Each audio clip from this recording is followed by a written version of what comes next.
Greetings, everyone. Today, I want to welcome Marisa Maggio to the show. Marisa and her husband own Starry Nigh Farms. Let's get started, Marisa, by sharing a bit about yourself. Can you please share your story about how you became interested in grain-fed versus grain-fed beef, or grass-fed beef versus grain-fed beef? Sorry, I messed that up, didn't I? That's all right. All right. So first of all, thank you for having me. This is great. I love what you're doing. Thank you. A little bit about myself. Just a little background. I was born and raised in Puerto Rico, moved to Chicago about 20 years ago. And I was a CPA. I was in the corporate world, met my husband there. He was also in the corporate world. He was a futures broker. So neither of us come from farming background. At some point in the first few years after I met my husband, I was practicing a lot of yoga and ended up taking a bunch of teacher trainings and leaving the corporate world and teaching yoga and being a manager at a yoga studio in downtown Chicago. So during that time, I explored with being vegetarian because that's what all my yogi friends were doing.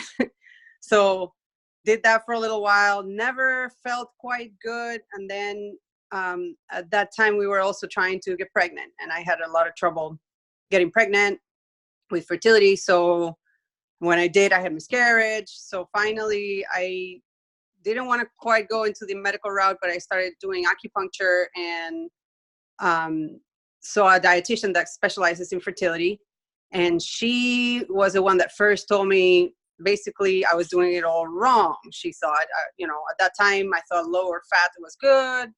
I was vegetarian, so I was eating a lot of vegetables and everything. But she said, for your body type, you need more fat. And you need to, if you can, she didn't push me, but she was like, I would really encourage you to eat more, to start eating meat again. And I'm like, oh no. So long story short, I started eating meat. I started eating more fats and felt great. I got pregnant. I had a baby. And it was really interesting to me about nutrition. So while I was teaching yoga, I started studying nutrition through a distance learning school in Denver, Colorado, Nutrition Therapy Institute. And then I did a health coaching course through Institute of Integrative Nutrition in New York. And that's where I learned so much just about nutrition, but also about food production and agriculture and grass-fed beef versus grain-fed beef and, how to choose and everything else. So that's the long story. While I was studying nutrition, my husband decided, he's from Kenosha, Wisconsin. That's where he grew up, but he lived 25 years in Chicago. And at that time, he really wanted to invest in land in Wisconsin. So he said, how about some farmland, and then we can maybe end up there. And I'm like, all right. So he started looking. But then at that point, because I was studying nutrition, I really wanted it. I'm like, what are we going to do with that farm? And he said, well, we'll just rent it. And I kind of wanted it to be organic or somebody that would responsibly, farm the farmland that it's, it'll be healthy for the land and for the environment and animals or whatever. Anyway, long story short, we ended up starting to get our feet in it. My husband started to learn more about farming. And then we in 2014 started introducing animals. We thought, we talked to a lot of farmers and everybody said, if you really want to improve soil and have a healthy farm, you should have animals because they really improve the soil. Grazing is great for it, pasture. So grass is not only good for our health, but it's also good for the land. So in 2015, my husband lost his job in Chicago after 25 years working there. And that was our crossroads. Wow.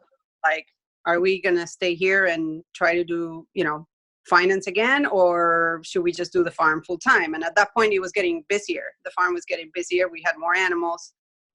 So then we decided to go full-time farmers. And we moved last year here to Wisconsin. And that's where we are. But that's a story. It was, evolution of learning. And as far as grass-fed versus grain-fed, it was definitely, during my nutrition studies, it was very clear to me that it was healthier for us. So Okay. What an amazing story. I knew a little bit about that because we had kind of corresponded before. Yeah. That's super cool. Yeah. So, many listeners, it's interesting about the vegetarian background because Yeah. many listeners believe that it's not healthy eating to eat beef of any kind. Right. And, beef is often portrayed as an unhealthy meat source. Correct. Yeah. It's often, portrayed that you should focus on chicken or fish. And so what are some of the things with your nutritional background that you've learned about eating the grass-fed beef and then recommending how much beef should somebody actually consume? Yeah, that's a great question. Oh, hold on one second. Sorry. That's I just okay. Yeah, we're good. think there was a call.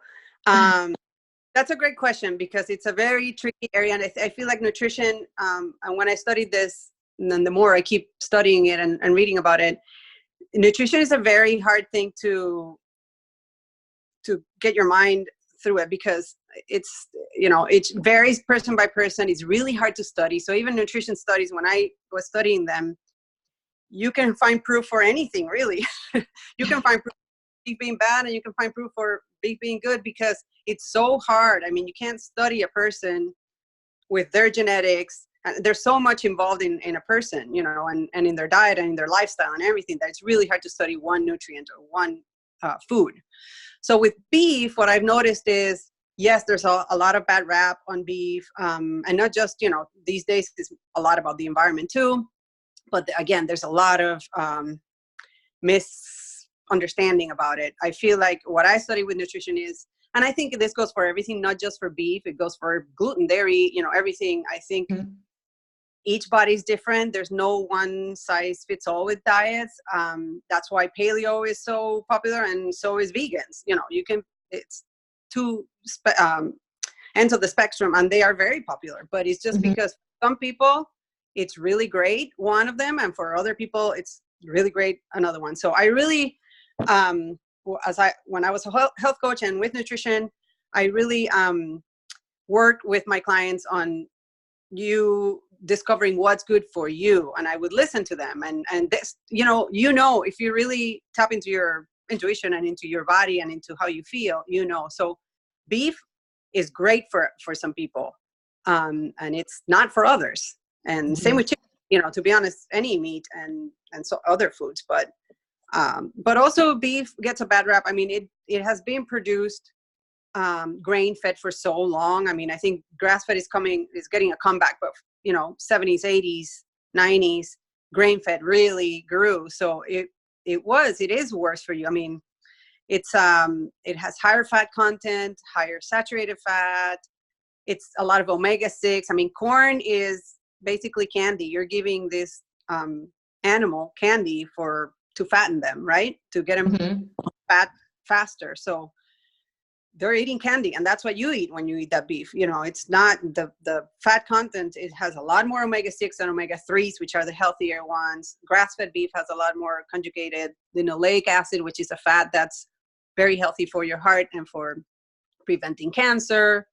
Grass-fed has much more antioxidants and minerals, vitamins. I mean, it's just so much richer in nutrients, and that's what cows are meant to eat. They're ruminants. They were meant to eat grass, and they process it very well. They convert it into protein and fat, but it does take longer to process, to get a cow fatter in grass. So that's why corn became popular, but it's really not,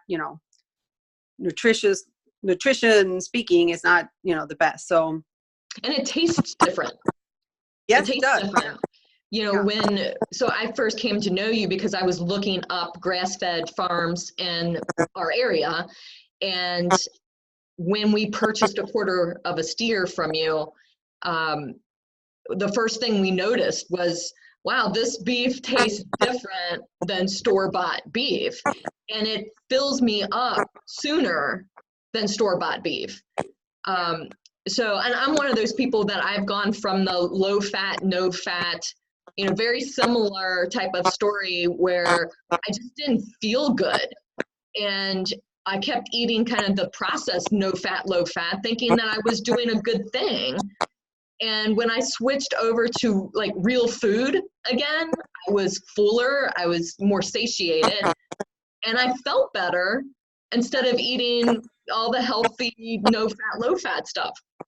So I totally can relate to that. And, you know, I like food and I want it to taste good, but I do want it to be healthy for me and my family. Exactly. What are some of the advantages besides, you know, I just talked a little bit about store-bought meat, but what are some of the advantages of ordering beef directly from the farm versus ordering, you know, a grass-fed product in the store? You mentioned before, like packaging and processing and stuff. What is the difference? Yeah, there's, you know, unfortunately, labeling, that's another thing that's very convoluted and very confusing. But labeling in the United States is not very regulated. So even grass-fed, somebody can put grass-fed, but they might have finished in grain. So even when you see grass-fed in the store, it might not be grass-finished. It might still get grain at the end. It's not regulated. There's all kinds of label. They put the pretty, you know, grass, and they put green, and they, you know, tell you farm fresh, or even made in the United States, product of the United States. Doesn't have to be from the United States. A lot of times they import it. As long as it's packaged in the United States, it can say product of the United States. So there's a lot of labeling, you know, that you're paying then a premium, and, or, you know, you might be paying more because it says grass-fed or products of the United States, and it doesn't mean that. Organic, a lot of people have that confused too. A lot of people think organic means grass-fed. It doesn't. Organic means, you know, no chemicals, no antibiotics. That's great too. I mean, we're certified organic as well, but that's a whole other thing. You can be organic, Right. and organic corn to finish the animal. So it's a, you know, so I think the benefit is the, you know, transparency. We are, you know, we're certified. We're not only certified organic, but we also got certified grass-fed by A Greener World, and animal welfare approved, because we thought, you know, we wanted to be transparent with our customers. We welcome visitors. We get people all the time that want to come and see the farm. And so, I mean, for us, it's transparency. You're supporting local, which is always good, you know, your local community, you know, and then there's the environmental impact of buying from a store, that it's farther, it comes from farther, and everything else. But I think, you know, health-wise and the, you know, validity of the product is because of the labeling laws are so relaxed. So that would be the advantage. And right. So the person, when they're buying something from you, they're getting exactly what they're paying for, versus at the store, there's ambiguity because of the processing or the labeling. Exactly. Now, when someone places an order with Starry Night's Farm, what options do they have for ordering beef? Yeah, we don't have a farm store yet. We have an online store, and people can order from there. So we have all, you know, our inventory is updated there. We sell, the majority of our stuff is in bulk. So wholes, halves, and quarters is the majority of our business. So sometimes you'll see, how come you're out of steaks? And it's because we only keep maybe a half or a quarter. And then when those steaks sell, you know, they sell. But we do have, you know, a lot of cuts, and we do have inventory, fresh inventory coming every once in a while. So, but you go there and there's the options. It's pretty laid out. It says bulk, which is the wholes and halves and quarters. There's the steaks, there's the roasts, the offals, specials that we have. So, and then you order it there, and it will give you an option of picking up at the farm, which is free, or we deliver for a $5 flat fee, anywhere pretty much from Milwaukee all the way down to Chicago. So a lot of people do that. They do a big order once a month. We deliver once a month to these areas, and it's by date. We have the dates put in the website in the store, and then you see when you're getting your order. We communicate. I communicate with you, and yeah, and then we do some. Here we did Kenosha Harbor Market for the first time once a month, and we've been doing here and there some. I pop up at gym in Kenosha and one in Racine, CrossFit Harbor, but other than that, through the online store. So Got Got it. And then if somebody wants to kind of stock up for the year, place of order, what size of order? Obviously, it's going to depend on their family. Yeah. But what do you typically recommend? Yeah, that's hard. I have all kinds of people doing all kinds of orders. A quarter probably for, and by the way, it lasts 18 months. So you could keep beef last in the freezer packaged for 18 months. Mhm. But, a lot of people use it for about a year and they kind of reorder. But a quarter would be probably good for 2 to 3, maybe 4 people. It depends on, if you have little kids or teenagers or what kind of family it is. Mhm. And then after that is definitely a half. Even for 4, sometimes it's a half. And again, it depends on how much you cook, how much you entertain. So you got to know, I have a good list in the website that has a frequently asked questions of bulk, and it has what you get, average. Right. And it's a great list on the different cuts. Yeah. Yeah. And it was very helpful to have that because I didn't even know all those cuts were really available. So can you explain that a little bit, like what people use different cuts for?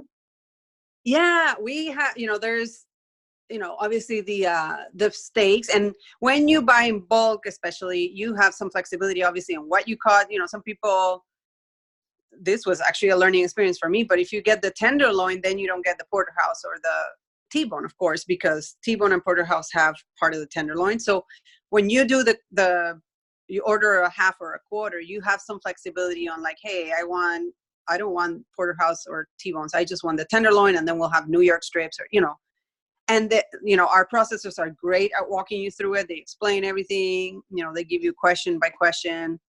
But you get the steaks, the premium steaks, be it ribeye steaks, New York strips, porterhouse, whatever, depending on what you end up ordering. There's also the roasts, which are great for obviously roasting, but also for bracing even. Mhm. There's then the short ribs and shanks.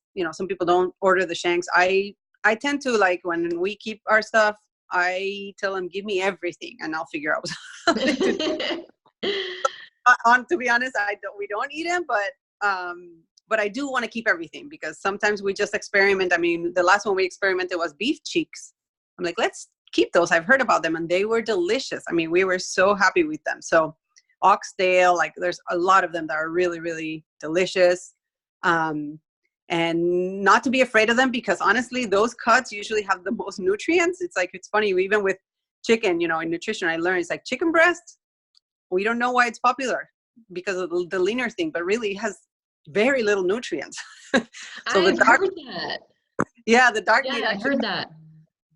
and it happens the same with beef. I mean, some of the more intricate cuts, the liver is actually the most nutritious. But so sometimes it's good to experiment, and you'll feel it in the flavor. It's very rich, and there's roasting, there's grilling, obviously with the steaks, there's bracing with some of the other, like, short ribs and slower cooked things. There's, you'll get soup bones, which are great for your broth. Those are amazing. I love those. Yes, I love the soup bones too. And then the offals, if you want them. Some people tell the butcher, no, we don't want them, and that's fine too. But Mhm. sweet. Yeah, and a lot of people are, you mentioned not being afraid of different cuts or different parts. A lot of people are afraid to eat the organ. Mhm. But as you said, like the liver has a lot of Yeah. nutrients. What are some other, like, organ parts that people typically avoid but can be really good as part of being part of a diet? Yeah, actually, the beef heart is another one that's really nutritious. And we have several customers, and they tend to be usually from somewhere else. So they grew up eating it, but some of them, for health reasons, they've been buying, the beef heart or the liver, but there's very specific. And I'm encouraging more of that with some of my customers that ask about it, but the heart and the liver seem to be two that are very nutritious. The tongue, some people buy, but it's more, either like I know in Mexican culture, they eat it a lot in tacos, like tongue tacos. But those are usually the ones. Oxtail is more popular here, but it's also like, we put it with stew meat. It's delicious. It's like the yummiest thing. But yeah, beef heart and liver would be the ones. And some people, you know, liver with onions is the popular one. Some people make pate. Some people mix it just a little bit with ground beef just to get the nutrients of the liver, but they're not quite there to eat the liver. So they just mix just a little bit and then put it with ground beef and make, you know, whatever meatballs or whatever they're going to make. We actually recently had a customer that asked us if we could make ground beef mixed with heart and liver. So we asked our processor and they made it. It was like, I think 75% ground beef and 25% liver and heart. Wow.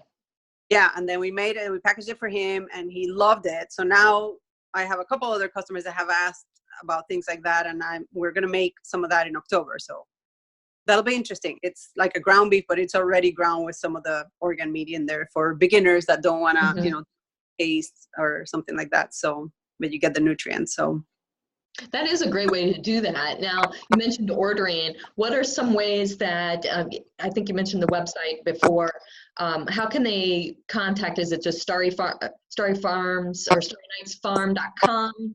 And they can just check out the website? Yeah, our website is pretty thorough. It's StarryNightsFarm.com. We have Facebook, we have Instagram, and it's all Starry Nights Farm.